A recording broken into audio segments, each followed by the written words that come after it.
This video is about the most hated updates in the history of skins. Skins have been around for almost 9 years at this point, and Valve has made a lot of changes to them, and some of these changes have not been very popular, and we are going to be taking a look at them. Now, this video is sponsored by SkinsMonkey. SkinsMonkey is a site where you can quickly and easily trade your CSGO skins. All you have to do is log in through Steam and add your trade link, and you'll instantly be able to use the site. Just select the skins you want and hit trade, and you'll instantly get a trade offer with the skins you're after, and anything extra will be added to your balance on the site. And if a skin you want is not tradable, you can reserve it until it is. Use the code Heyzeus to get up to $5 free on your first trade, and you can also get 35% rather than 30% by using the code if you top up. And this one works unlimited times on unlimited amounts. It's a great site, recommend checking it out, link is in the description. Number 1, graffitis. Few things in this game have been as utterly underwhelming and thoroughly despised as graffitis. Now, graffitis were a feature in older versions of Counter-Strike. There were some problems with the system. Let's just say bad actors could exploit it. So if it was going to come back to a game of actual commercial relevance like CSGO, there would need to be some changes. You definitely weren't going to be able to make your own custom sprays for the game anymore. But still, a lot of people were nostalgic for it and really hoped Valve would bring it back. So in October 2016, Valve delivered one of the lamest updates in the history of the game, specifically these limited use graffitis that look like shit and that you have to pay for. Now, in response to this, a user called DJ Devilmonkey would put up a thread titled, "Is anyone else upset or mildly enraged that Valve literally took away a feature that was in the game for over a decade, excluding CSGO, and are now charging us money for it?"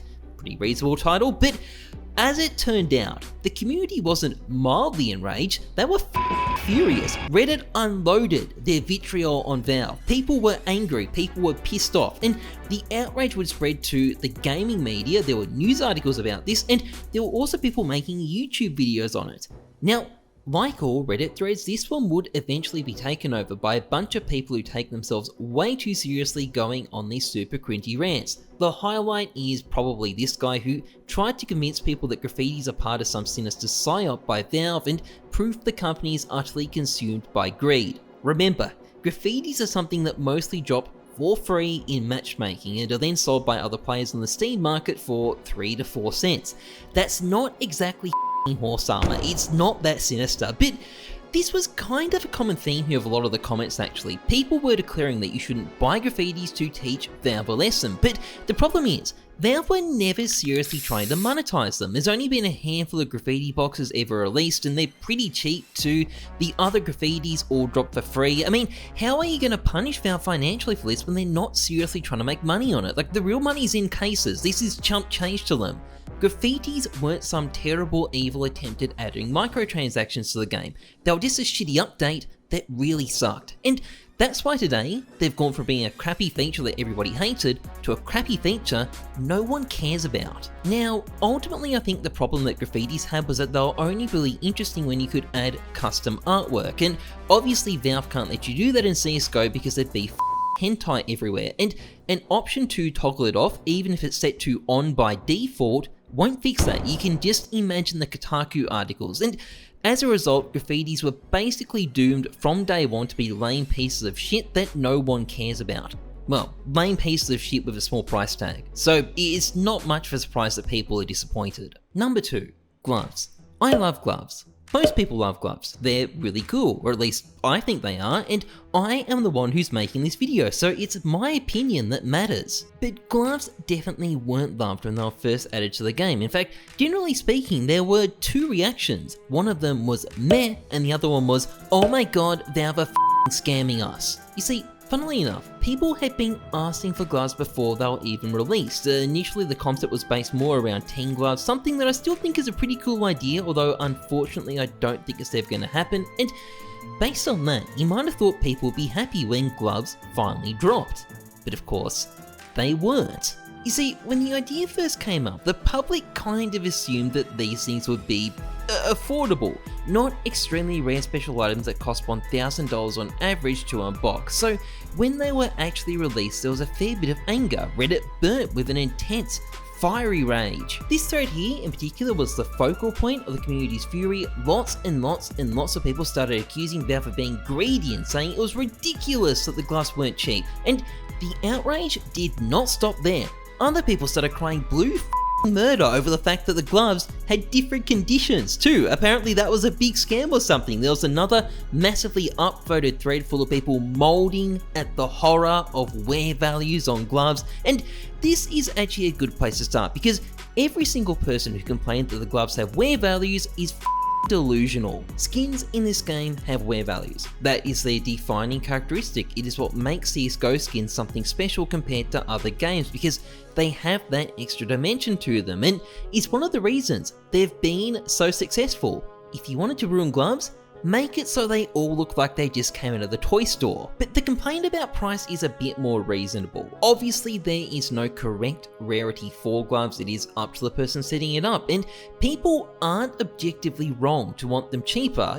I mean, granted, there was one guy who made a thread telling everyone to sell their gloves for 3 cents on the market because that would make them affordable for the entire community apparently, which no, it doesn't work like that. He then went on to congratulate himself on how much smarter he was than everybody else later in the thread, so we've got some peak Reddit going on there. But ignoring deranged morons like him, I don't think these people complaining are wrong. But Valve did have their reasons, and their reasons have aged pretty well. You see, one of the ideas behind CSGO skins was to intentionally make knives rare and expensive, because knives have a really high screen value. You see them a lot when you're playing, and as a result they serve as the game's high-end collectibles, and whether or not that's ethical, it's important in a market to have high-end items, and this system clearly worked for Valve. And given gloves are always visible on screen, it made a lot of sense for them to get the same treatment. And not only that, it's important to keep in mind that if you buy a set of gloves for $300, you're not paying Valve $300, you're paying another player $300, and the gloves keep that value. They don't cost that much because Valve slapped a price tag on them. They cost that much because they're worth that much to other players. And although that is a lot of money for some people, that sense of value attached to skins is ultimately what makes them so popular, and given how much the community has warmed up to gloves over the past 5 years, it seems like that approach kind of worked, even if these cases are bullshit. Number 3, the trade hole. It happened an age ago, but when I recall, I see it true. There's never quite been an update as controversial as the adjustments to map and trade, and while it feels like a lifetime ago now, it's barely 4 years since Valve made this change, and it's easy to forget that at the time it kinda seemed like the end of the world. So long story short, originally in CSGO, if you traded an item to somebody else, the item would be instantly tradable after they received it. So basically items could be traded endlessly as much as you want whenever you wanted, and as a result, most skins traders and sites were based around low margins and high turnovers because they could trade skins as quickly as they wanted to, and even if your margin was only 1 or 2%, it didn't really matter because you could instantly trade it again. But Valve had a bit of a problem because that same trading feature was being used by scammers and multi-million-dollar gambling sites to do some really things. So in an attempt to crack down on this problem, in 2018, they decided to make trading a bit harder. From now on, every skin that was traded would have a 7-day cooldown before it could be traded again. Now, Valve knew this would screw the community, or as they put it, it would be disruptive. And it certainly was disruptive. It devastated the ecosystem. Skin prices got hammered, the game shed a ton of players, and the skins community went mental. Also, we killed trading. Also, just a side note, we killed trading. Now, many people immediately reacted by claiming Valve were actually doing this as an act of greed, deliberately trying to force people to use the Steam market rather than other marketplaces. This, of course, makes no sense whatsoever. If Valve wanted to do that, they'd have removed the entire trading feature or banned sites offering these services, which they never did. But obviously, logic is no obstacle to an angry Redditor, and if Valve were doing this to fight gambling, well, Valve were actually kind of justified, and we can't have that. But Other people tried a slightly more productive approach, a petition which was signed by 160,000 people. News articles were written covering the crash in skin prices and uproar amongst the players, YouTubers were making videos about it, and